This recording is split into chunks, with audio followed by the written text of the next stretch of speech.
ఇంకెవరన్నా అంటే వేరే వాళ్ళు తీసుకుంటున్నారు, టైం వస్తుంది అని అనుకుంటున్నాను. వచ్చింది ఇది దేవుడు. మాకు అంకుల్ మామ అవుతారు. మా అమ్మ నేను 90లో కాలేజ్లో రిజైన్ చేసి బయటకు వచ్చిన తర్వాత, సేవకు వచ్చిన తర్వాత ఇండిపెండెంట్గా ఉండి సేవ చేయాలనుకున్నాను. అయితే మా అమ్మ చేసిందంటే ఒకసారి జాతర అంకుల్ మా ఇంటికి చూసి అన్నా మీరు పడుకోండి, నాకు అర్థం కాదు ఎట్లా పడుకుంటాడు. కానీ ఇట్స్ హిస్ టాలెంట్, దేవుడు ఇచ్చిన వరం అంకుల్కి ఏంటంటే ఆయన మాటల్లో, ఆయన కన్విన్స్ చేసే విధానంలో మనల్ని తన వలలోకి తీసేసుకుంటారు. అది ఆయన దేవుడు ఇచ్చిన వరం. అలా అయ్యంలోకి మేము రావడం జరిగింది. వచ్చిన తర్వాత కడపలో మేము 92లో మ్యారేజ్ అయిన తర్వాత మమ్మల్ని కడపలో షిఫ్ట్ చేసినారు. అక్కడి నుంచి మీరు కడప అనంతపురం చిత్తూరు చూడాలంటే కడపలో పనిచేస్తుంటే ఒకసారి అంటూ ఇంటికి వచ్చినారు. ఎట్లా పోతున్నారా, మీరు ఎట్లా తిరుగుతున్నారు అంటే మేము నడిచిపోతున్నాం అనుకున్నాను.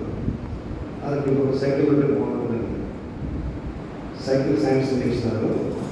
సైకిల్ మీద నేను వెళ్తున్నాం, కడప తిరిగాను.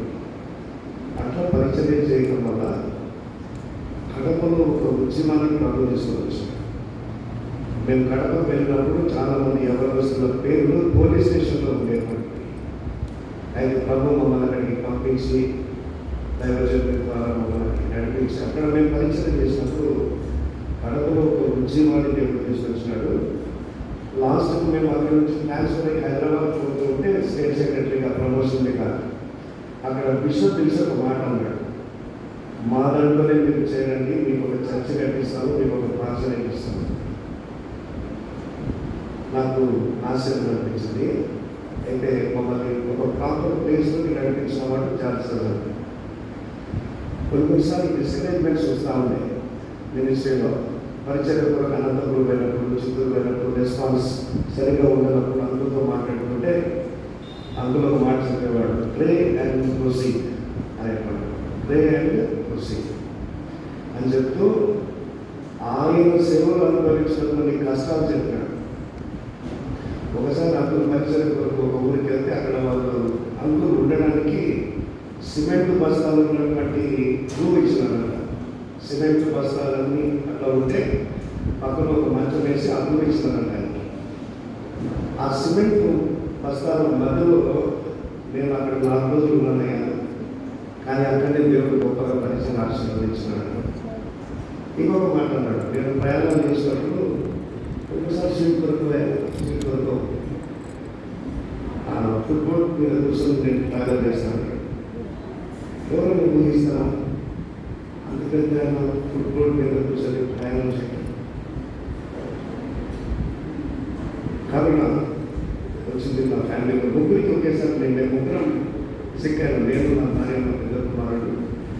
అందుకు ఎంత తెలిసింది ఫోన్ చేసి అయ్యా మీరే భయపడదు, ప్రార్థన చేస్తున్నాను నేను అని చెప్పి ఒక బైక్ లెటర్లో లెటర్ రాసి ప్రార్థన చేస్తున్నానని చెప్పి కొత్త నోట్లు 5,000 రూపాయలు పంపించాను. అంకుల్ చూస్తే ఒక సంతృప్తి, మాకు ఒక నిండుదనం అన్నమాట. మాకు ఒక పెద్ద దిక్కున్నాడు అన్నటువంటి ఒక నిండుదనం ఆత్మీయంగా మాకు లేకపోయింది. మా పెళ్ళి ఆయనే చేసినట్టు, మా మర్దలు విక్టోరియా రాణి, విజయ్ కుమార్ వాళ్ళ పెళ్ళి కూడా ఆయనే చేసినాడు. మా పెద్దోడికి పేరు కూడా అంకులే పెట్టాడు.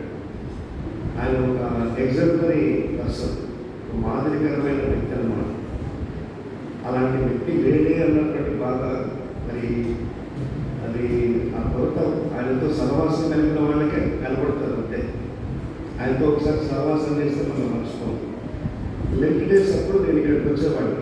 2 డేస్ అప్పుడు ఉదయం 6:30-7 గంటలు వస్తే ఇక్కడ సర్వీస్ జరుగుతుంది. సర్వీస్ జరిగేటప్పుడు నేను కూడా ఇక్కడ రెగ్యులర్గా వచ్చేవాడిని. అంతా అయిపోయిన తర్వాత ఇక్కడ కూర్చుంటాడు అంకులు. అంతా అలాగే పిలిచాను, ఇక్కడ పిలిచాను. నన్ను పిలుచుకొని పక్కన చేరేపించి అక్కడనే నాకు టీ బల్ నేను తింటుంటే సార్ మాట్లాడుతున్నాడు అనమాట. పరిచయ విషయాలన్నీ కూడా.